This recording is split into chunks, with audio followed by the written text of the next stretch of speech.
नमस्कार, election heat में आपका स्वागत है। मैं हूं राजेश सक्सेना। शाम के 6 बज चुके हैं और इसी के साथ लोकसभा चुनाव की जो जंग थी, 7 चरणों में जो चुनाव होना थे वो अब संपन्न हो चुके हैं। लोकसभा का चुनावी संग्राम खत्म हो चुका है। 7वें और आखिरी चरण के लिए वोट पड़ चुके हैं और अब नतीजों का इंतजार है। हालांकि नतीजे तो 4 जून को आएंगे और अब से कुछ देर बाद जो एग्जैक्ट पोल है वो हम आपको दिखाएंगे, वो हम आपको बताएंगे।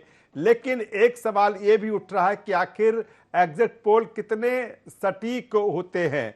हम आपको बताने जा रहे हैं कि क्या थे पिछले 3 लोकसभा चुनाव में एग्जैक्ट पोल और उनके नतीजे। अब की बार किसकी सरकार क्या संकेत दे रहे हैं एग्जैक्ट पोल, और कितने सटीक होते हैं एग्जैक्ट पोल, क्योंकि जिस तरह से पोल हमने पिछले पोल से देखे हैं कितने वो सटीक रहे, किस तरह से पोल वो रहे, उस पर भी हम चर्चा करेंगे। लेकिन कुल मिलाकर जिस तरह से देखा जाए, देश में 543 लोकसभा सीटों के लिए 7 चरणों में जिस तरह से वोटिंग हुई और आज उसका आखिरी चरण था जो पूरा हो चुका है। अगर जिसका जिक्र मैंने पहले आपसे किया कि किस तरह से एग्जैक्ट पोल, जो पिछले एग्जैक्ट पोल रहे हैं वो किस तरह से रहे हैं, अगर बात की जाए 2009 में, एक यहां से हम शुरुआत करेंगे और धीरे धीरे किस तरह से एग्जैक्ट पोल रहे वो हम आपको बताते चलेंगे। खास मेहमान भी हमारे साथ इस चर्चा में आज जुड़ेंगे,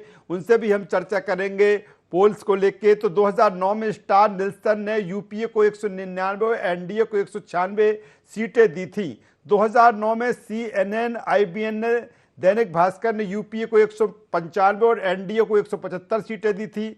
2009 में इंडिया टीवी, सी वोटर ने यूपीए को 195, एनडीए को 189 सीटें दी थी। 2009 में हेडलाइंस टुडे ने यूपीए को 191, एनडीए को 180 सीटें दी थी। 2009 में यूपीए को 262 और एनडीए को 158 सीटें मिली थी। यानी कि जिस तरह से अलग अलग जो एजेंसीज थी उनके जो एग्जैक्ट पोल थे, पहले हमने आपको वो बताया कि किस तरह से कितने करीब ये अनुमान रहा है। एक बार फिर हम आपको बता दें कि ये अनुमान है, फाइनल आंकड़ा तो हमें 4 जून को ही देखने को मिलेगा। तो जिस तरह से लगातार अभी हम इंतजार करेंगे एग्जैक्ट पोल को लेकर कि किस तरह से जो पोल्स हैं वो सामने आते हैं, और खास मेहमान हमारे साथ इस चर्चा में भी होंगे। हम उनसे चर्चा भी रहेंगे कि किस तरह से 7 चरणों में जो चुनाव हुआ, कौन से ऐसे मुद्दे रहे हैं और किस तरह की चीजें हैं। क्योंकि भारतीय जनता पार्टी अब की बार 400 पार के नारे के साथ में रही। मध्य प्रदेश में क्लीन स्वीप यानी कि 29 में से 29, छत्तीसगढ़ में क्लीन स्वीप की बात कर रही थी यानी कि 11 सीटें जीतने का दावा वो कर रही है। हम मध्य प्रदेश, छत्तीसगढ़ पर चर्चा शामिल करेंगे। साथ ही अब की बार 400 पार कहां तक एग्जैक्ट पोल में एनडीए या भारतीय जनता पार्टी पहुंचती है वहां पर। इसके साथ ही एक चीज मैं और यहां पर क्लियर कर दूं कि पहले जिस तरह से कांग्रेस ने स्टैंड लिया था कि वो आज के एग्जैक्ट पोल चर्चा में, डिबेट में नहीं बैठेंगे, लेकिन अभी थोड़ी देर पहले उन्होंने अपना फैसला बदला है एक बार, और अब ये उन्होंने कहा है कि उनके जो प्रवक्ता हैं, जो स्पोक पर्सन है, वो अब टीवी डिबेट में बैठेंगे। लेकिन वो फैसला अभी अभी हुआ है और हमारी जो तैयारियां हैं पहले से दुरुस्त हो चुकी थी। ठीक है, अगली जो हमारी चर्चा होगी, डिबेट होगी, उसमें कांग्रेस के भी अब स्पोक पर्सन मिलेंगे। लेकिन आज हमारे साथ इस समय, चूंकि 7वें चरण का जो मतदान पूरा हो चुका है, एग्जैक्ट पोल बस आने वाले हैं, 4 खास मेहमान हमारे साथ जुड़ चुके हैं। हमारे साथ में वरिष्ठ पत्रकार योगीराज योगेश जी है, स्वागत करूंगा सर आपका। हमारे साथ में वरिष्ठ पत्रकार गंगेश द्विवेदी जी है जो छत्तीसगढ़ से जुड़ रहे हैं। गंगेश जी, मैं आपका स्वागत करता हूं। भारतीय जनता पार्टी से वाणी अहलूवालिया जी हमारे साथ जुड़ रही हैं। वाणी जी, मैं आपका स्वागत करता हूं। और छत्तीसगढ़ से हमारे बीजेपी के प्रवक्ता के.एस. चौहान साहब जुड़ रहे हैं। के.एस. चौहान साहब, मैं आपका भी स्वागत करता हूं। सबसे पहले योगेश जी के पास आता हूं। योगीराज जी, अभी तो एग्जैक्ट पोल धीरे धीरे आना शुरू होंगे, लेकिन जिस तरह से अब की बार 400 पार, दूसरी तरफ लगातार हमें चर्चा करते आए कि कहीं ना कहीं इंडी गठबंधन की हम बात करें या फिर हम कांग्रेस की बात करें, वो एक कहती तो नजर आई कि 400 पार नहीं होंगे, 400 सीटें नहीं आएंगी, लेकिन कहीं ना कहीं वो अपना गणित नहीं बता पाए। इस अंक गणित को किस तरह से देखते हैं योगीराज जी? देखिए राजेश जी, 400 का आंकड़ा देकर भारतीय जनता पार्टी ने एक साइकोलॉजिकल गेम ओपन किया और पूरे का पूरा इंडी गठबंधन जो है जी उस साइकोलॉजिकल गेम के नीचे दब गया। जी। मतलब वो इसमें लग गए कि अब ये 400 पार नहीं आना चाहिए। वो अपनी तो सुध बुध खो गए हो कि उनको क्या करना है, उनको किस दिशा में जाना है। उस बारे में विचार छोड़ के वो इस बारे में लग गए कि अरे ये 400 पार नहीं होना चाहिए और किसी भी तरीके से कैसे भी करके इसको 400 से नीचे क्यों रोका जाए जी कैसे रोका जाए। जी। मतलब 400 पार के आंकड़े को इंडिया गठबंधन से ज़्यादा इंडी गठबंधन ने अपने प्रतिष्ठा का प्रश्न बनाया जी। और सारे राजनीतिक दल जो विरोधी दल हैं वो इस बात में लग गए कि हम बिहार से रोकें, हम बंगाल से रोकें, हम यूपी से रोकें, आप फलानी जगह से रोको। इस पूरी के पूरी कवायद में उनकी पूरी एनर्जी लग गई। जी। तो कहने का अर्थ है कि जो एक पासा फेंका इंडिया गठबंधन की तरफ से, जी एनडीए की तरफ से, जी बीजेपी 400 का बीजेपी की तरफ से जी उस साइकोलॉजिकल गेम में आ गई, ये घिर गई इंडी गठबंधन। तो मैं ऐसा मानता हूं कि 400 पार हो ना हो ये अलग, ये दूर की बात है, 4 तारीख को पता पड़ेगा।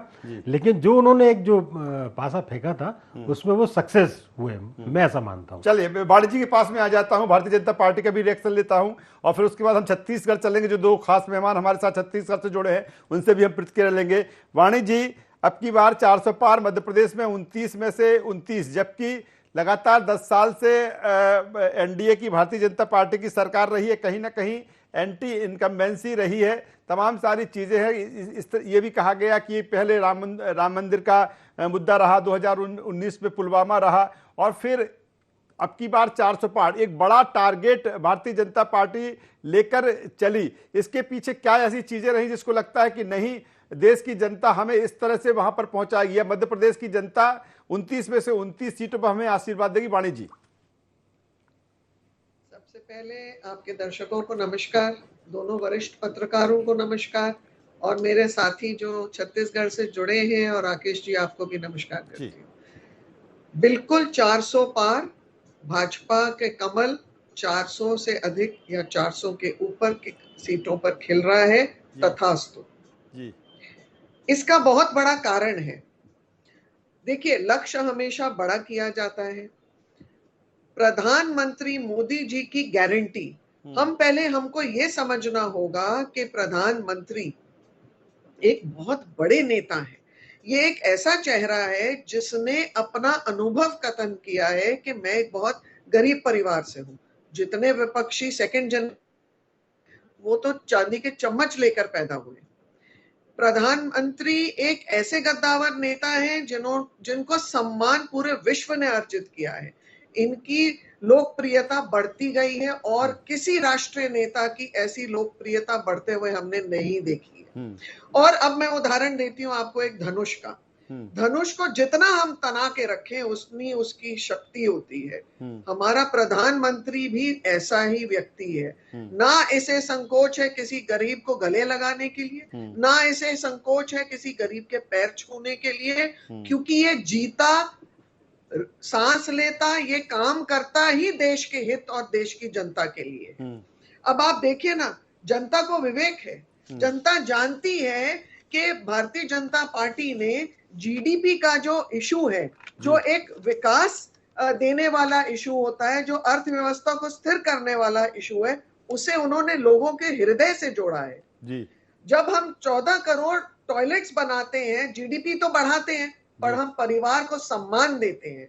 जब हम 10 करोड़ गैस कनेक्शन देते हैं तो हम घरों को, हम उन परिवारों को, लगभग 50 करोड़ लोगों को धुएं से मुक्त करते हैं, उनका स्वास्थ्य अच्छा करते हैं। जब हम स्वच्छ पानी देते हैं, नल से जल की स्कीम करते हैं, तो 14 करोड़ देशवासियों के घर जी, 14 करोड़ घरों में जब फ्लोराइड मुक्त पानी जाता है, उनकी स्वास्थ्य की चिंता होती है। वो पोषण का ध्यान देते हैं तो हम मुफ्त राशन देते हैं। जब हम घरों में बिजली बनाते हैं, जब लोगों को छत देते हैं, तो हम उनकी देखभाल करने में सक्षम होते हैं। 3 करोड़ घर हम और जोड़ने वाले हैं। हम बात कर रहे हैं विश्वसनीयता की, हम बात कर रहे हैं प्रधानमंत्री का जो कनेक्शन है देश की जनता से, केमिस्ट्री है। चलिए चलिए इसको वाणी जी, मैं कोई इसी भी को नकार नहीं चलिए सकता। आप ही के पार्टी से जो छत्तीसगढ़ से हमारे साथ जुड़े हुए के एस चौहान साहब के पास में इसी चीज को हम आगे बढ़ा देता हूं। के एस चौहान साहब, हालांकि लगातार ये कोशिश रहती है हमारी कि कांग्रेस का भी प्रतिनिधि, कांग्रेस के स्पोक पर्सन रहे, लेकिन जिस तरह से पहले जो चीजें रही, हालांकि थोड़ी देर में वो भी जुड़ेंगे, लेकिन मेरा सीधा सा सवाल वाणी जी जो कह रही हैं कि जिन चीजों को, जिन उपलब्धियों को मोदी सरकार की गिना रही हैं, उसी को लेकर अगर कांग्रेस से जब बात करें तो कांग्रेस कहती है कि आपकी तमाम सारी उपलब्धियां थी, लेकिन चुनाव के दरमियान आपने वो उपलब्धियां, आपने उनका जिक्र ही नहीं किया। आप सनातन पर चले गए, आप मंगलसूत्र पर चले गए, यानी कि जो बेसिक मुद्दे थे आपने उस बेसिक मुद्दों की चर्चा ही इस चुनाव में नहीं की। राजेश जी, सांच को आंच नहीं होती और सत्य दलीलों का मोहताज नहीं होता जी। कि सत्य हम बताएंगे तभी वो सत्य है। जिनके 130 करोड़ लोगों को जो वैक्सीन लगा हुआ है, तो क्या उनको बताने की जरूरत है? 80 करोड़ लोगों को मुफ्त राशन मिला है, तो क्या बताने की जरूरत है? 54 करोड़ लोगों के जनधन खाता खुला हुआ है, क्या बताने की जरूरत है? 25 करोड़ लोग गरीबी रेखा से ऊपर आए, तो क्या बताने की जरूरत है? 11 करोड़ लोगों को आयुष्मान कार्ड मिला है, क्या बताने की जरूरत है? 10 करोड़ लोगों को उज्ज्वला गैस योजना मिली है, तो क्या बताने की जरूरत है? 10 करोड़ किसानों के सम्मान निधि पहुंचा है, तो क्या बताने की जरूरत है? 4 करोड़ लोगों को घर मिला है, तो क्या बताने की जरूरत है? ये इसको बताने की जरूरत नहीं है। और जैसे कि हमारी मीरा बहन ने बोला कि काम बोलता है, Modi is not A only व्यक्ति, मोदी काम है, काम का नाम है। उस काम के प्रति भारत की जनता ने भारतीय जनता पार्टी के ऊपर विश्वास जताया है और आगे भी जताते रहेगी। जैसे कि और जागरूक भी हो गई जनता। 2018 में आपको लेके चलूं तो मध्य प्रदेश, छत्तीसगढ़ और राजस्थान हम तीनों हारे थे, लेकिन उसके बाद 6 महीने के बाद जब लोकसभा के चुनाव होते हैं, 65 सीटें लोकसभा की, उसमें मात्र 3 सीटें आप लोग के पास आती हैं और 62 सीटें भारतीय जनता पार्टी के पास जाती हैं। इसका तात्पर्य क्या है? इसका तात्पर्य यह है कि जनता बहुत ज्यादा जागरूक हो चुकी है। और राजेश जी, आप बहुत विद्वान पत्रकार हैं और कई दशकों से देखते हुए आ रहे हैं भारतीय जनता को और भारतीय राजनीति को। जनता जो है होती है वो किसी पार्टी की नहीं होती, वो उसी को वोट देती है जो उस समय उसके लिए उचित है। और आज की डेट में जनता या तो वोट देने जाती है भावनात्मक रूप से या वोट देने जाती है तार्किक रूप से। तो तुलनात्मक रूप से अगर आप वोट देंगे, अगर तार्किक रूप से वोट देंगे, तो सिर्फ और सिर्फ मोदी का ही चेहरा सामने आता है।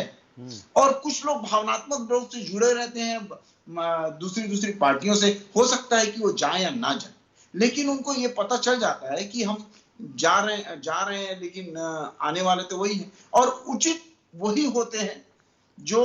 और आज 79% जब हमारे देश की जनता इतनी ज्यादा पढ़ी लिखी है, जागरूक है और वो ये सब जानती है कि ये क्या हो रहा है, और जब गांव खेड़े में हम जाते हैं उनको भी ये पता रहता है कि 1 लाख रुपया जो शिगुफा छोड़ा गया था वो कहां से मिलेगा। मैं कैंपेनिंग करता रहा, मैं कई जगह गया, कोरबा में, गांव खेड़ों में गया राजेश जी, लेकिन मुझे उन ग्रामीणों ने ही बोला कि 1 लाख रुपए मतलब 8,500 रुपए हमारे को कहां से देंगे। 5,000 रुपए के लिए हम तो मारे फिरते हैं। जो हम अपनी बहनों को नौकरी दिलवाना चाहते हैं तो 8,000 रुपए कहां से देंगे। और 8,000 देने के लिए, आप 1 लाख देने के लिए 50 लाख करोड़ चाहिए, जबकि 47,65,000 करोड़ रुपए हमारे देश का बजट है। आप बोलने से पहले मैं आता हूं, इससे आगे भी चर्चा करूंगा। के एस चौहान साहब, वरिष्ठ पत्रकार, राजनीतिक विश्लेषक गंगेश जी हमारे साथ में हैं। गंगेश जी, जिस तरह से भारतीय जनता पार्टी कह रही है कि चूंकि हमने जो किया है वो बताने की जरूरत नहीं है, हम बात मुद्दों की करें, क्योंकि कांग्रेस जिस तरह सवाल उठाती रही है कि जो बेसिक मुद्दे हैं उनकी कोई चर्चा नहीं हुई, तमाम तरह के सवाल उसके रहे हैं। अन्य मुद्दे जो कि अमूमन हर चुनाव में होते हैं कि कहीं ना कहीं मूल मुद्दों से चर्चा अन्य मुद्दों की होने लगती है, सनातन की बात की जाए, राष्ट्रवाद की, तमाम सारी चीजें हैं। ऐसी चीजें इस चुनाव में भी रही हैं। जिस तरह से चाहे के.एस. चौहान साहब कह रहे हो या फिर वाणी जी जिस तरह से कह रही हूं, के.एस. चौहान साहब कह रहे हैं कि हमने किया है, बताने की जरूरत नहीं है, इसीलिए उन मुद्दों की हमने चर्चा ही नहीं की। किस रूप में लेते हैं गंगेश जी इसको? देखिए, निश्चित तौर पर इस चुनाव में जो एक्चुअल बेसिक मुद्दे थे जनता से जुड़े हुए, वो उन मुद्दों को विपक्ष उठाने में मैं एकदम स्पष्ट कहूँ कि विफल रहा है जी। देख, एक बड़ा मुद्दा था, हर किसी के मन में बात है, महंगाई एक बड़ा मुद्दा था। बहुत तेजी से महंगाई बढ़ी इस दौरान, महंगाई एक बड़ा मुद्दा था। बेरोजगारी को लेकर काफी जद्दोजहद थी। कोरोना के बाद जो जिस तरह से प्राइवेट सेक्टर में खासतौर पे बेरोजगारी बढ़ी, ये जरूर आंकड़े गिनाए जा सकते हैं कि उनमें रिहेबिलिटेशन भी होगा, लेकिन सच्चाई ये है कि प्राइवेट सेक्टर में बहुत बड़ी संख्या में लोग बेरोजगार हुए, वर्क फ्रॉम होम किया, लोगों की तनख्वाह कटी, इस तरह की चीजें जो थी। कई सारे ऐसे मुद्दे जिसको विपक्ष को उठाना चाहिए था और इसको तेजी से रेस करके आगे ले जाना चाहिए था, उस विपक्ष इसलिए नाकाम रहा कि मुझे पूरे चुनाव में, पूरे 7 चरण के चुनाव में मुझे लगा कि मोदी जी लगातार हर भाषण में एक नया मुद्दा छोड़ते थे और पूरा इंडिया गठबंधन उसका फॉलो करता नजर आता था, उसका जवाब देता नजर आता था। यही वजह है कि वो मुद्दा मंगलसूत्र में चला गया। कुछ ऐसे भी लगे जो अतार्किक भी लगे, कई ऐसे सब्जेक्ट सामने आए जो एकदम से अतार्किक लगे। मतलब एक जगह तो शायद कहीं पर बोल भी दिया मोदी जी ने कि भैंस भी छुड़ा लेगी, तो थोड़ा हास्यास्पद भी लगा। उस पर भी इंडी गठबंधन का इस तरह से पीछे पीछे जाना, मुझे लगता है कि विपक्ष को जिस तरह से ड्राइव कर दिया भाजपा ने, या कहना चाहिए एनडीए गठबंधन ने, या मोदी जी की ये स्ट्रेटजी होगी। स्वाभाविक बात है, राजनीति कर रहे हैं तो राजनीति, जब चुनाव के वक्त एक रणनीति के तहत ही काम किया जाता है।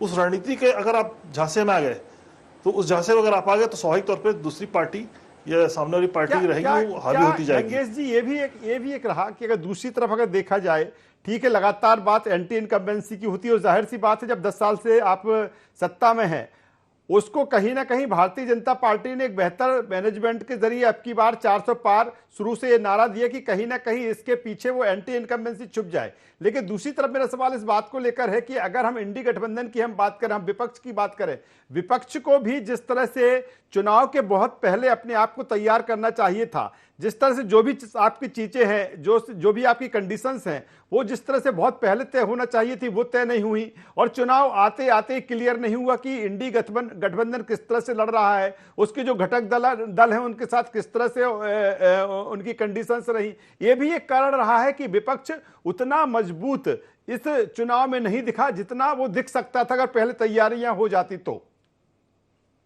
निश्चित तौर पर इंडी गठबंधन पूरे चुनाव में इसकी शुरुआत तक एकदम बिखरा हुआ नजर आया। आखिरी तक वो अपना एक नेता नहीं तय कर पाए, लगातार उनकी बैठकें हुई, लेकिन अपने अपने महत्वाकांक्षा के चलते, अलग अलग पार्टियों की महत्वाकांक्षा के चलते वो अपने एक लीडर तय नहीं कर पाए, अपना कैंडिडेट तय नहीं कर पाए। उसके बजाय भाजपा और एनडीए गठबंधन है, उसकी रणनीति एकदम स्पष्ट थी। प्रधानमंत्री के रूप में नरेंद्र मोदी प्रोजेक्टेड थे और उन्होंने गारंटी दे के रखी थी। गारंटी बहुत बड़ी बात होती है। उसी गारंटी में हम, मुझे लगता है छत्तीसगढ़ का जो चुनाव भी जो पलटा है, यहाँ का भी जब लोक विधानसभा चुनाव 3 महीने पहले जो हुआ था, उसके पहले किसी को उम्मीद नहीं थी कि भाजपा की वापस सरकार बनेगी। लेकिन जो वहां पर मोदी जी ने गारंटी की बात की और गारंटी दी, उस गारंटी पे जनता ने भरोसा किया और पिछली बार जो 15 सीट पे सिमटी थी भाजपा, इस बार 55 सीट पे आ गई विधानसभा में। तो मुझे लगता है ये गारंटी कहीं ना कहीं तेजी से देश में भी काम की होगी। और वहीं इंडी गठबंधन के पास ऐसी कोई गारंटी नहीं थी, वो भी अपने एजेंडे लेकर आए थे कई सारे, और कुछ एजेंडे तो ऐसे भी थे जो अतिशयोक्तिपूर्ण भी लग रहे थे बहुत ज्यादा। जैसा इन्होंने बोला कि 1 लाख रुपए प्रति हर महिला को साल का देना, वास्तव में बजट के बाहर जाने वाली चीज है। तो इस पे लोग एकदम से भरोसा करेंगे कि नहीं करेंगे। 50% आरक्षण महिलाओं को, ये एक ऐसा मुद्दा है जो कोई भी आदमी आसानी से समझ सकता है कि यह संभव है कि नहीं है, हो पाना बड़ा मुश्किल है। तो ये ऐसी चीजें रही जिसको लेकर इंडी गठबंधन बिखरा ही नजर आया। सर, मैं आता हूं, दोबारा आपके पास में आता हूं। इसी सवाल को मैं थोड़ा और योगेश जी के पास में बढ़ा देता हूं।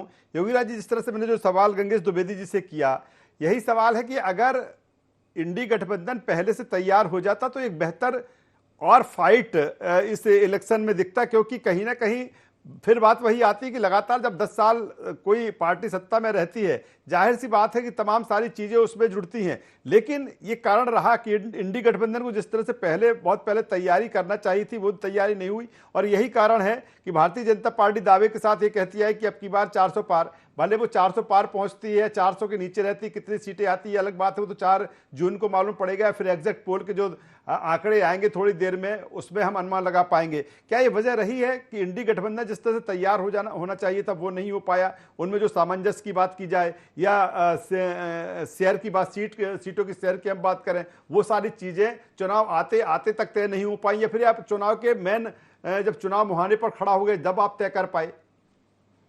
नहीं, आप बिल्कुल ठीक कह रहे हैं। और ये ऐसा एक कहावत चलती है गांव में, केर बेर का संग जी। मतलब ये उत्तर दक्षिण के मिलन कराने की कोशिश की, और सबके अपने अपने स्वार्थ। अब यदि आपको किसी एक मजबूत गठबंधन से लड़ना है तो आपका क्लियर एक मैसेज होना चाहिए कि हम फलाने साहब के खिलाफ स्टैंड होके खड़े हैं, स्टिकली खड़े हुए हैं।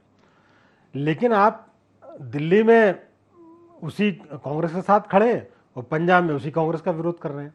बंगाल में ममता बनर्जी ऐलान कर रही है कि कांग्रेस से भाजपा से खतरनाक तो कांग्रेस है। तो ये कितनी बड़ी बात है कि यदि आप मिलकर चुनाव लड़ रहे हैं और फिर आपस में भी आप लड़ रहे हैं, तो क्या आप ये मानते हैं कि जनता को कुछ समझ नहीं आ रहा है? जनता इन सब चीज़ों को समझती है और वो इन्हीं परिस्थितियों के अनुसार अपना एक मैंडेट बनाती है। यदि आप एक जगह एक बात करते हैं, दूसरी जगह दूसरी बात करते हैं, तो ये ठीक नहीं रहता। यदि आप एकजुट होकर किसी एक के खिलाफ लड़ रहे हैं तो एक मैसेज क्लियर जाता है। लेकिन मैंने बताया ना कि 400 के आंकड़े के अंडर प्रेशर में ये इतने आ गए कि ये रणनीति बनाने लग गए कि आप यूपी में रोक देना साहब, 10-20 सीट आप ले आना, एमपी में 5-7 सीट कांग्रेस ले आए, दिल्ली में 6-7 सीट आम आदमी पार्टी ले आए, बंगाल में ममता मैडम लगा देंगी, साउथ में तो बीजेपी का कोई पूछने वाला ही नहीं। आपने काल्पनिक चुनाव लड़ा, काल्पनिक एक आंकड़ा आपने बना लिया। और अभी भी जो चर्चाएं चल रही हैं, अभी तो ना तो परिणाम आए हैं और ना ऐसी कोई स्थिति है, लेकिन कुछ लोग सूत्र ये भी बता रहे हैं कि इंडी गठबंधन के लोग मंत्रिमंडल गठित करने में लगे हुए हैं। फाइनेंस मिनिस्टर अरविंद केजरीवाल होंगे, गृह मंत्री उद्धव ठाकरे, तेजस्वी यादव। तो मतलब आपने केवल एक साइकोलॉजिकल गेम खेलने की कोशिश की। चुनाव तो आपने लड़ा ही नहीं, चुनाव एक पक्षी चुनाव। मुझे योगी राज जी, फिर अगर साइकोलॉजिकल गेम की बात करें, बिल्कुल निश्चित तौर पर साइकोलॉजिकल गेम खेला गया, तो भारतीय जनता पार्टी कहीं ना कहीं अपने साइकोलॉजिकल गेम में सक्सेस हो गई। वो तो मैंने पहले उसमें बोला, मैंने कहा उन्होंने एक ऐसा टारगेट सेट कर दिया उन्होंने कि उस टारगेट के बोझ तले निपट गए सबके सब।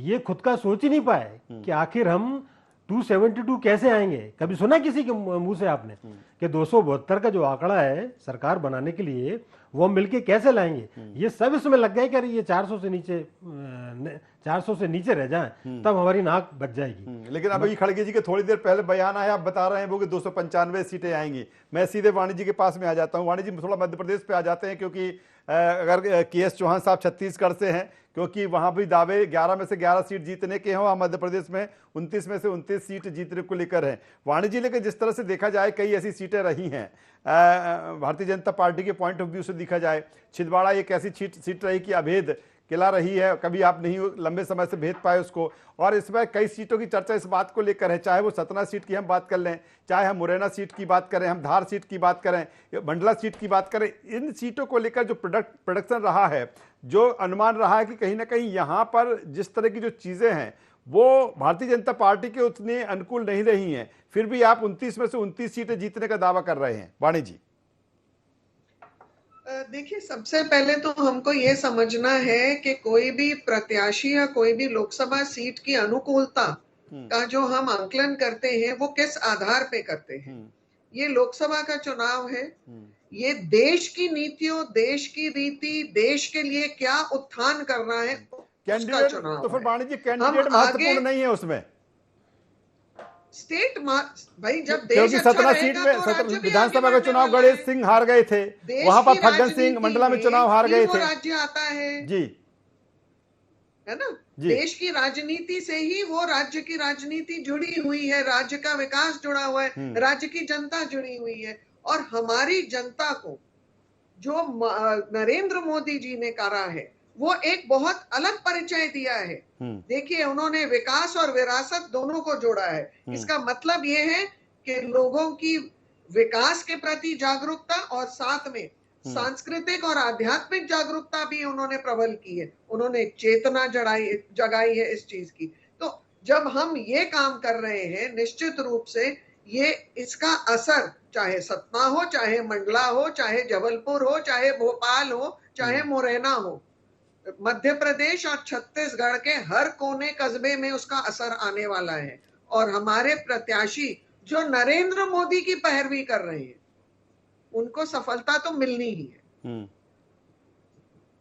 चलिए, मैं के एस चौहान साहब के पास में आ जाता हूं छत्तीसगढ़ को लेकर। के एस चौहान साहब, छत्तीसगढ़ में 11 में से 11 सीटें जीतने का आपका दावा है। मध्य प्रदेश की तरह क्लीन स्वीप की बात वहां पर भी आप कर रहे हैं। वाणी जी जिस तरह से कह रही हैं, हालांकि अगर देखा जाए मुझे लगता है कि भारतीय जनता पार्टी ने कहीं ना कहीं उसी स्ट्रेटेजी पर, यानी कि मोदी का चेहरा, मोदी की गारंटी, उस पर चुनाव लड़ा।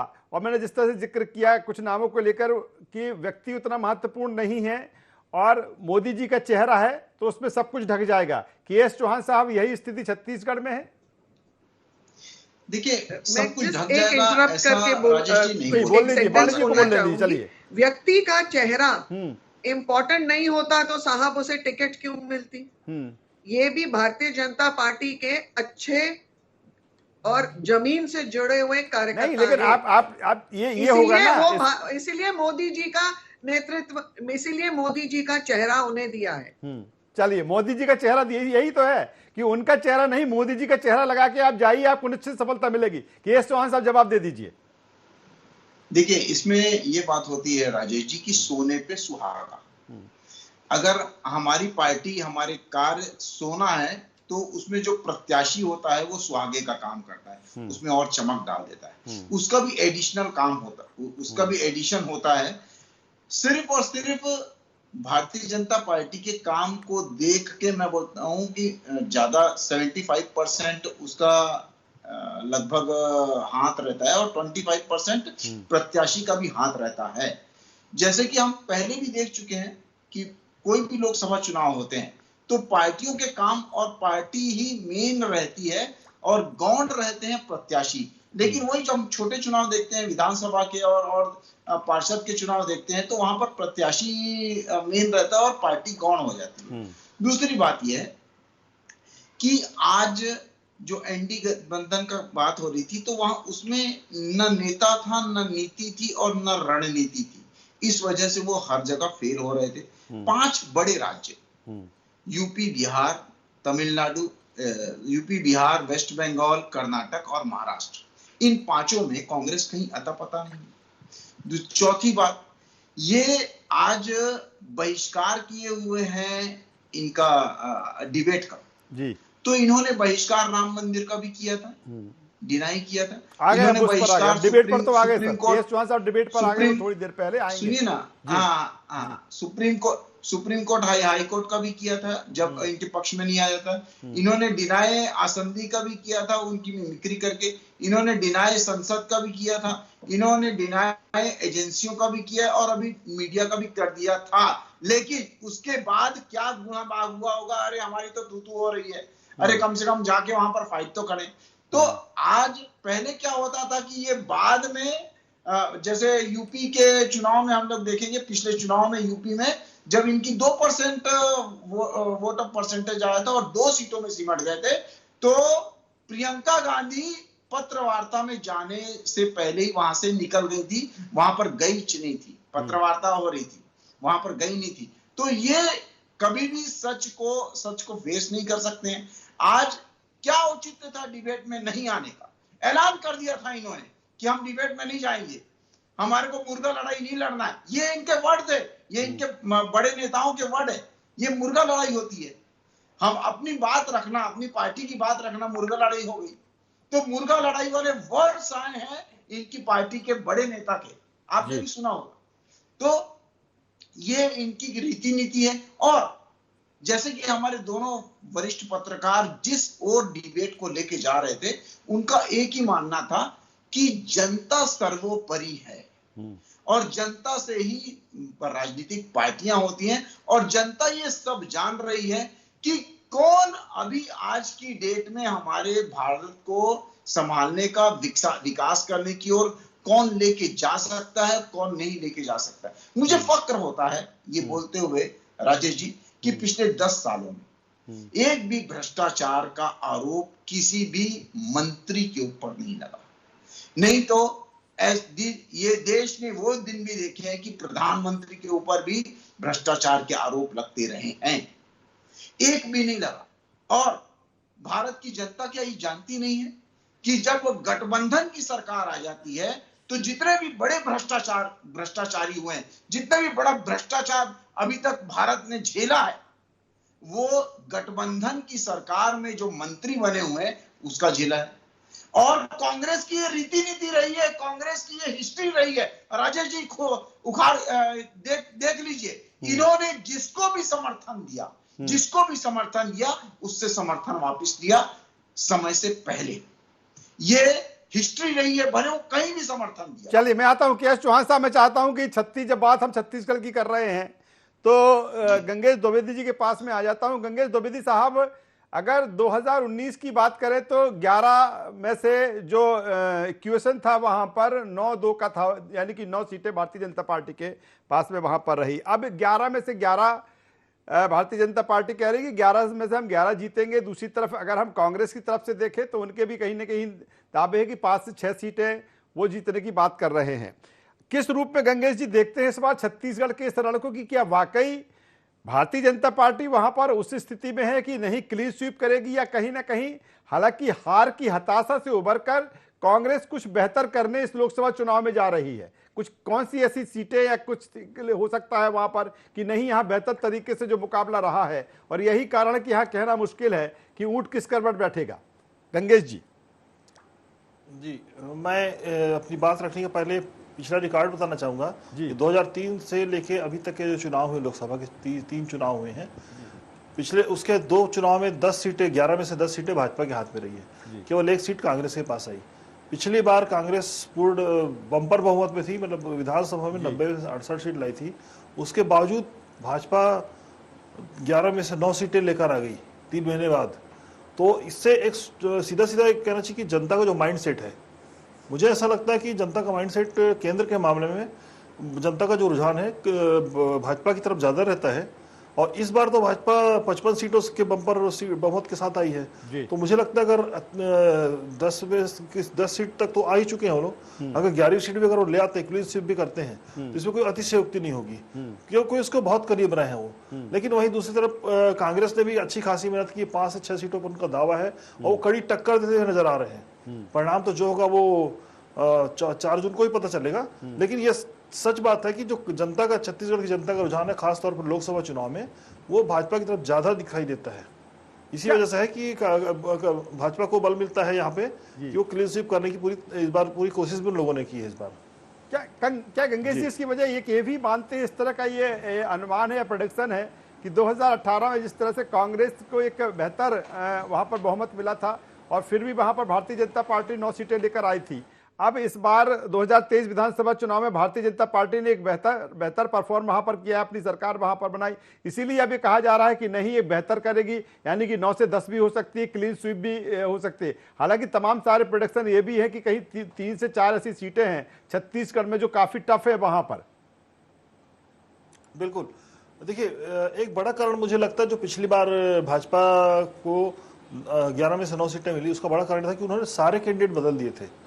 जबकि पिछली बार 10 सांसद उनके थे, 2014 के चुनाव के 10 सांसद होने के बाद सारे सांसदों को बदल के उन्होंने नए कैंडिडेट उतारे थे, उनमें से 11 में से 9 जीत के आ गए। इस बार भी 7 कैंडिडेट चेंज किए हैं, केवल 3 कैंडिडेट को रिपीट किया है। तो ये वजह लगता है मुझे कि ये मतलब जो, और खासतौर पर छत्तीसगढ़ की जनता का जो रुझान मैंने देखा है वो परिवर्तन को पसंद करती है, नए चेहरों को ज्यादा सपोर्ट करती है, मुझे ऐसा लगता है। तो एक ये बड़ा कारण है, और जनता और खासतौर पर भाजपा ये प्रयोग लगातार करती आ रही है, तो ये प्रयोग और सफल भी होता है। तो यही वजह है कि भाजपा को लग रहा है कि इस बार वो क्लीन स्वीप कर सकते हैं। चलिए मैं योगी राज जी के पास में आ जाता हूं, इसी सवाल को मध्य प्रदेश के परिप्रेक्ष्य में देख लेते हैं। योगी राज जी, जिस तरह से देखा जाए कि मध्य प्रदेश को देखें और फिर जब कैंडिडेट सिलेक्शन को देखें, भारतीय जनता पार्टी का जिस तरह से कैंडिडेट सिलेक्शन रहा है, हालांकि पहले ये अनुमान लगाया जा रहा था कि भारतीय जनता पार्टी बहुत कुछ चेंज देखने को मिलेगा कैंडिडेट सिलेक्शन को लेकर, लेकिन बहुत से कैंडिडेट ऐसे रहे कि उनको भारतीय जनता पार्टी ने रिपीट किया। दूसरी तरफ अगर हम कांग्रेस का देखें तो कांग्रेस ने कई तरीके के प्रयोग किए हैं। क्या अगर देखा जाए 29 सीटों में कुछ सीटें जिनका जिक्र लगातार हम आपसे भी करते रहे हैं और वो चर्चा में वो सीटें रही हैं, कुछ ऐसी सीटें हैं जिनको मान के चल सकते हैं कि नहीं ठीक है, भारतीय जनता पार्टी कई सीटों पर बेहतर गेंद जो उसका रिकॉर्ड रहा है बेहतर गेंद करती आई है, लेकिन कुछ सीटें ऐसी रही हैं जिन पर हम मान सकते हैं कि नहीं, यहाँ जो मुकाबला था काफी टफ था भारतीय जनता पार्टी के लिए देखा जाए तो। देखिए, जब कैंडिडेट का डिक्लेरेशन हुआ था भारतीय जनता पार्टी की तरफ से जी, तब से ही हम और आप ये इस बात की चर्चा कर रहे थे कि 5-6 टिकट ऐसे हैं भारतीय जनता पार्टी की तरफ से जो श्योर हारने वाले कैंडिडेट हैं। उसमें फग्गन सिंह कुलस्ते, उसमें गणेश सिंह सतना से, उसमें कई ऐसे कैंडिडेट रहे जिनकी इमेज बहुत अच्छी नहीं थी। राजगढ़ से आप रोडमल नागर की बात कर लें, उनके बारे में ये कहा जाता है कि वो अपनी संसदीय क्षेत्र में पूरी तरह से नहीं जाते। तो ऐसी कई सीट थे, मुरैना को लेकर भी कई सारी बातें थी, और इन सभी सीटों पर कांग्रेस ने जो प्रत्याशी दिए वो वास्तव में बहुत तगड़े प्रत्याशी दिए। और अभी भी जब डे 1 से लेके अभी तक जो चर्चा है वो इन्हीं 5-6 सीटों के इर्द गिर्द सिमटी हुई है।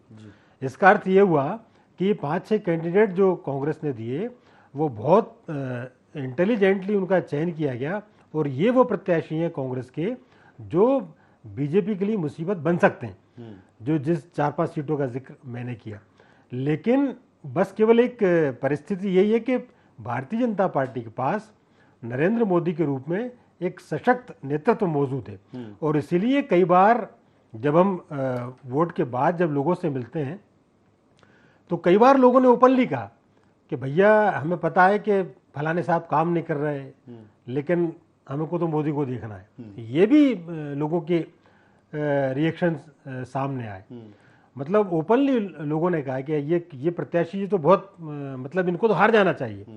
जिनके सर्वे में नाम ठीक नहीं आया कि इनको टिकट मत दीजिए, उनको टिकट मिल गया। अच्छा, दूसरा, कुछ कैंडिडेट भारतीय जनता पार्टी की तरफ से ऐसे रहे कि जिनको जब भारतीय जनता पार्टी से टिकट मिला तो उन्होंने उसको चुनाव आयोग का जीत का प्रमाण पत्र मान लिया, और उनकी बॉडी लैंग्वेज से झलकने लगा कि मैं तो बस टिकट मिल गया, माने हम जीत गए। तो ये जो एक चीज भारतीय जनता पार्टी की तरफ से हुई, इन सारी चीजों को ये सब नेगेटिव जाती, केवल एक इनकी तरफ जो एक लीडर, जो सशक्त नेतृत्व जिसकी मैं बात कर रहा हूँ, वो इन चीजों को ढके हुए। बाकी भारतीय जनता पार्टी के अभी भी ये आप तय मान के चलिए कि 5-6 कैंडिडेट ऐसे रहे जिनको लेकर लोगों में खासी नाराजगी रही। और राजगढ़ की आप विशेष तौर पर आप जिक्र करें, राजगढ़ में बिल्कुल अंतिम दौर तक भारतीय जनता पार्टी के कैंडिडेट बहुत पीछे रहे, और वहाँ कहा यह जा रहा है कि वहाँ संघ ने पूरी ताकत लगाई। जब ऐसे फीडबैक आए तब जाके एक लेवल प्लेइंग फील्ड की स्थिति में आ पाए, एक बराबरी के लेवल का मैच वहाँ हो पाया। तो ऐसी कई सीट हैं मध्य प्रदेश में जहाँ पे बहुत गच्चे खाने की स्थिति में बीजेपी थी, लेकिन हालांकि अभी तो चुनाव परिणाम आएंगे तब आने चुनाव परिणाम का इंतजार है, उसके पहले एग्जिट पोल है उसका भी इंतजार है, थोड़ी देर में वो भी हमारे सामने आएंगे। और लगातार जो हम दावे और वादों की हम बात करें, हालांकि अब जाके कहीं ना कहीं, वाणी जी मैं आपके पास में आता हूं, मल्लिकार्जुन खड़गे कह रहे हैं कि हम तो 295 सीट, अभी थोड़ी देर पहले दावा उन्होंने किया कि हम 295 सीट जीत रहे हैं, और तमाम सारे बयान आपके पार्टी के नेताओं के अब उसको लेकर आने लगे हैं। आप क्या कहेंगी वाणी जी? देखिए, बहुत हैरानी नहीं होती, ये तो कांग्रेस की पुरानी आदत है, फितरत है इनकी कि शहर बसा नहीं और इनके मंत्रिमंडल तो पहले से ही तय होने शुरू हो गए। तो इनका वित्त मंत्री भी डिक्लेयर हो गया, डिफेंस मिनिस्टर भी किसने बनना है। देखने वाली बात यह है कि ये काल्पनिक राज्याभिषेक में प्रधानमंत्री की घोषणा, उनका ताज किसके ऊपर, किसके सिर पे जाता है, ये तो आपस में, आप, मेरे को लगता है 4 जून के पहले केजरीवाल जी दावा कर रहे हैं कि 4 जून को तय करेंगे पीएम फेस कौन होगा। ये तो आप देखिए ना, आप देखना 4 जून के पहले ही आपसी झगड़े ना हो जाए, क्योंकि मल्लिकार्जुन जी ने तो लोगों को बत्ती देनी शुरू कर दी है, fall in line otherwise leave. आपको ध्यान होगा, या तो आप बोली हमारे अनुसार करिए या फिर आप छोड़ दीजिए। और आपस में इनके जितने अलायंस के मेंबर्स हैं, ये जो गड़बड़ गठबंधन है, सारे प्रत्याशी जितने भी ये अलायंस के मेंबर्स हैं, सब पे कोई ना कोई केस चल रहा है। सारे बहुत पारिवारिक रूप से महत्वाकांक्षी हैं, अपने परिवार की राजनीति को विफल नहीं करना चाहते हैं, इसलिए मैदान में आए हैं। कहीं ना कहीं एक दूसरे के ऊपर सार्वजनिक रूप से इन्होंने गैर राजनीतिक टिप्पणियां भी कर दी हैं। ममता बनर्जी आश्वस्त है कांग्रेस से, केजरीवाल को राहुल गांधी जी ने अपने जो सभाएं थी, जो रोड शो था दिल्ली में, उसमें शामिल नहीं किया। चलिए वाणी जी, मैं यहाँ रोकना चाहूंगा। कुछ एग्जैक्ट पोल हमारे पास जो है, हमारे एग्जैक्ट पोल हैं, उसका हम जिक्र यहाँ पर करना चाहेंगे। जिस तरह से अगर बात की जाए एबीपी सी वोटर का जो एग्जैक्ट पोल है, केरल में इंडी गठबंधन को 17 से 19, एनडीए को 1 से 3 सीट का अनुमान है। ये दक्षिण का जो एग्जैक्ट पोल है वो हम आपको बता रहे हैं। केरल में इंडी गठबंधन को 17 से 19 सीट जीतने का अनुमान है। वहीं दूसरी तरफ अगर हम एनडीए की बात करें तो 1 से 3 सीट का वहां पर अनुमान है। ये एग्जैक्ट पोल है, ये अनुमान है। दूसरी तरफ तमिलनाडु की अगर हम बात करें, तमिलनाडु में जो स्थिति है वहां पर इंडी गठबंधन को 37 से 39 सीटें मिलने का अनुमान है, एनडीए को 2 से 4 सीट का अनुमान। आंध्र प्रदेश की अगर हम बात की जाए तो आंध्र प्रदेश में इंडी गठबंधन को 3 से 5 सीटें, जबकि एनडीए को 19 से 23 का अनुमान यहां पर बताया जा रहा है। तो दक्षिण भारत का ये एग्जैक्ट पोल है। एबीपी सी वोटर का जो एग्जैक्ट पोल है वो हम आपको बता रहे हैं। केरल में इंडी गठबंधन को 17 से 19, एनडीए को 103 सीट। दूसरी तरफ तमिलनाडु की अगर हम बात करें तो तमिलनाडु इंडी गठबंधन 37 से 39, एनडीए को 2 से 4 सीट मिलने का अनुमान है। आंध्र प्रदेश में इंडी गठबंधन को 3 से 5, एनडीए को 19 से 23 सीटें। तो ये पहला जो एग्जैक्ट पोल है दक्षिण भारत के जो राज्य हैं वहां का ये एग्जैक्ट पोल, चाहे केरल की हम बात करें चाहे तमिलनाडु की हम बात करें, जिस तरह से एग्जैक्ट पोल यहां पर दिख रहा है। तमिलनाडु में इंडी गठबंधन को 37 से 39 और एनडीए को 2 से 4 सीट मिल सकती है। दूसरी तरफ आंध्र प्रदेश में इंडी गठबंधन को 3 से 5, एनडीए को 19 से 23। तो ये एबीपी सी वोटर का जो एग्जैक्ट पोल है वो हम आपको बता रहे हैं। केरल में इंडी गठबंधन को 17 से 19 सीटें मिल सकती है, एनडीए को 1 से 3 सीट। चलिए चर्चा में वापस आते हैं और खास मेहमान जो हमारे साथ जुड़े हैं उनके पास सीधे चलते हैं। गंगेश जी, किस रूप में देखें? हालांकि दक्षिण को लेकर पहले ही प्रोजेक्ट हम लगातार कर रहे थे कि दक्षिण में वो भारतीय जनता पार्टी या एनडीए के लिए उतनी चीजें मुफीद नहीं है। जो ये 3 जगहों की, चाहे केरल की बात कर ले, चाहे हम आंध्र प्रदेश की बात कर ले, या फिर बात करें हम तमिलनाडु की, किस रूप में देखते हैं सर इस एग्जैक्ट पोल को? देखिए, निश्चित तौर पर साउथ में भाजपा शुरू से भाजपा और एनडीए गठबंधन शुरू से ही कमजोर दिखाई दे रही थी। तो यही वजह है कि इस एग्जिट पोल में इंडी गठबंधन को ज्यादा सीटें दिखाई दे रही हैं और बहुत संभव ऐसे हालात बने ही। लेकिन जब इस तरफ की सीटों के रुझान आएंगे, मध्य भारत के और नॉर्थ एरिया के, नॉर्थ इंडिया के, तो मुझे लगता है उसमें काफी कुछ बदलाव नजर आएगा। और खास तौर पे इस वजह से भी कि देखिए कई सारे मामलों में खास जैसे धर्मांतरण का मामला हो और कुछ वहाँ खास तौर पर जातिवाद का कुछ मामला बीच में पूछा था। खास तौर पे एससी ग्रुप के लोग जो वहाँ पे मतलब राजनीति जो वहाँ एससी की राजनीति चलती है, वो सब चीजों को अगर लेकर चलिए गंगेश जी, मैं कमेंट से एक फौरन कमेंट से योगीराज जी से भी लेना चाहूंगा। योगीराज जी, 3 राज्यों की जो तस्वीर अभी दिखी है, सी वोटर और एबीपी का जो एग्जैक्ट पोल आया है, किस रूप में इसको देखें? ये वो राज्य हैं जहाँ बीजेपी शून्य थी, और यदि केरल में 1 से 3 सीट आ रही है तो ये तो बड़ी बात है। आंध्र प्रदेश में बढ़त हो रही तो ये बड़ी बात है। तमिलनाडु में 3 से 4 सीट आ रही बीजेपी की, ये बिल्कुल 0 डब्बा था वहाँ। तो यदि जैसा कि आप हम पहले भी बात कर रहे थे कि उसके अकॉर्डिंग ही ये सब नजर आ रहा है अभी एग्जिट पोल अभी तक दक्षिण राज्यों में। और दक्षिण के राज्यों में यदि बीजेपी को कुछ सीट यदि मिल रही है पहली बार, तो ये मुझे ऐसा लगता है कि एनडीए गठबंधन के लिए एक अच्छी खबर है और एग्जिट पोल की शुरुआत अच्छी हुई है। शुरुआत अच्छी हुई है। और जब चावल पकाते हैं तो एक चावल देखते हैं उसमें से, और मुझे लगता है कि के एस चौहान साहब मुस्कुरा रहे हैं। के एस चौहान साहब कैसे प्रोडक्ट करेंगे इसको कि हालांकि हाँ एक थोड़ी सी सफलता, हालांकि जहां केरल की हम बात करें तो जो केरल में जो चीजें निकल कर आ रही, कुछ वहां पर आप गेन कर रहे हैं। तमिलनाडु, आंध्र प्रदेश की बात करें, क्या कहेंगे के एस चौहान साहब?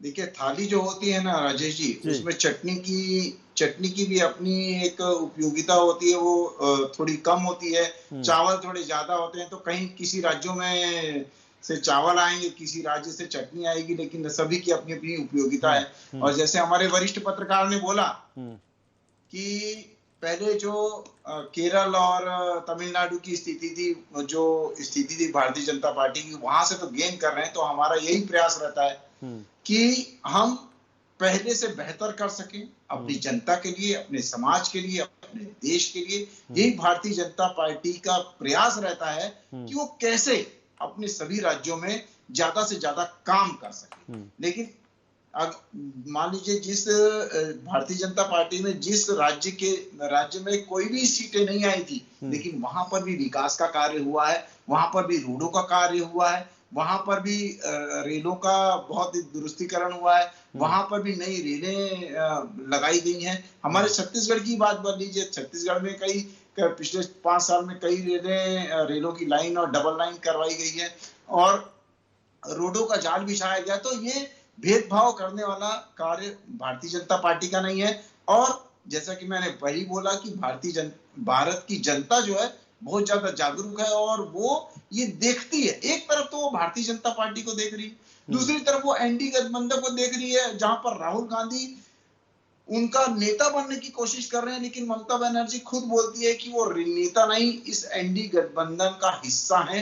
ये क्लियर कट मैसेज है उनका। तो अंदरूनी जो लड़ाई है वो अभी ये एक आम जनता बहुत अच्छे से जानती है कि देश के लिए कौन उपयुक्त है। मेन देश के लिए कौन उपयुक्त है। जब वो जाती है वोट देने के लिए, तो वो एक ही मतलब उसका पॉइंट ऑफ व्यू रहता है कि आज हमारे लिए उपयुक्त कौन है और मोदी का विकल्प कौन है। तो मोदी का विकल्प उनको आसपास कोई दिखता नहीं, उनको उनके विकल्प के सामने कोई दिखता नहीं है। तो इस वजह से पीछे कार्यों की वजह से और जो भी आकलन लगाता है उसके हिसाब से वो वोट दे के आते हैं। और वोट निश्चित ही रूप से चलिए एक बार फिर उस फिगर को हम दोहरा देते हैं। फिर मैं वाणी जी का भी कमेंट से लूंगा। केरल में इंडी गठबंधन को 17 से 19 सी वोटर, एबीवी का ये जो एग्जैक्ट पोल है, एनडीए को 1 से 3 सीट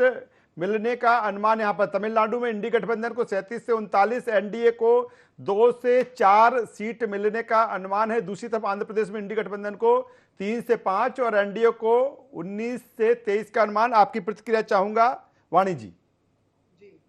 देखिए, कांग्रेस का जो किला था दक्षिण भारत में, जी मैं फिर बोलूंगी, कांग्रेस का जो किला था दक्षिण भारत में, उसको तोड़ने में हम सफल हो रहे हैं।